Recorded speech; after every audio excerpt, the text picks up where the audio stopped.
is it got about?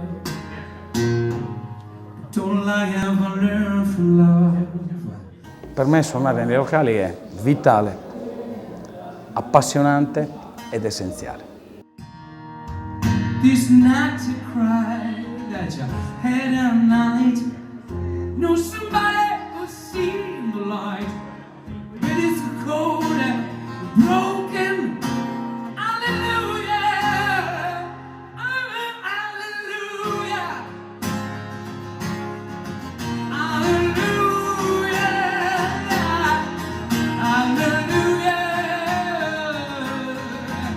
hallelujah, everybody.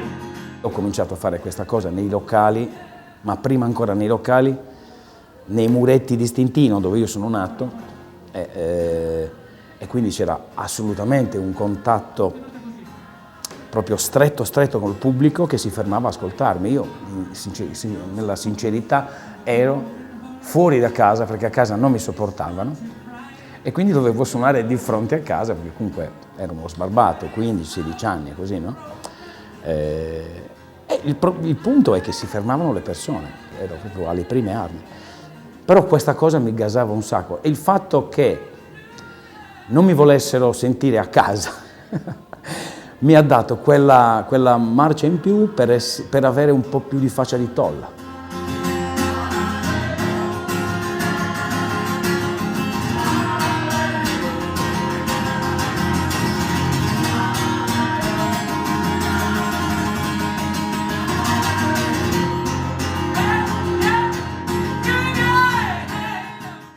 Cantare è come togliersi la maglia o togliersi gli indumenti e far vedere le verità, è come mettersi a nudo.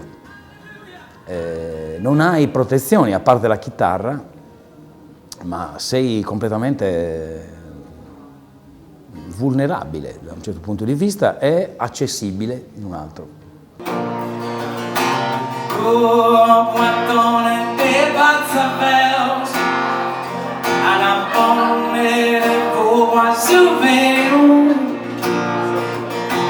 Mancare libros en sopese, soccorrendo senza verità. Hai balla da su poco ignoranza, su ballo por tutte, sempre potenzia.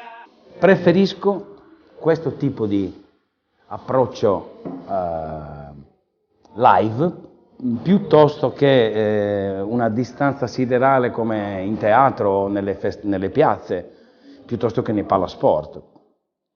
Prediligo più il contatto diretto quasi come se ci sfiorassimo, ecco, in mezzo alle persone. Recepisco più energia, ecco. Cioè praticamente senti anche il commento del pubblico e il pubblico sente ogni cosa che ti esce di bocca, anche, che ne so, una cosa uscita male e imprechi, e anche quello, o lo sbaglio, e ammettere anche di aver sbagliato, scusa, ho sbagliato, ho preso una stecca, cioè è una cosa un po' più umana, diventa anche per l'artista mettersi a nudo totalmente e farsi conoscere per quello che si è. Una persona normale che ha avuto la voglia e la determinazione di andare fino in fondo su questa passione pazzesca che è la musica.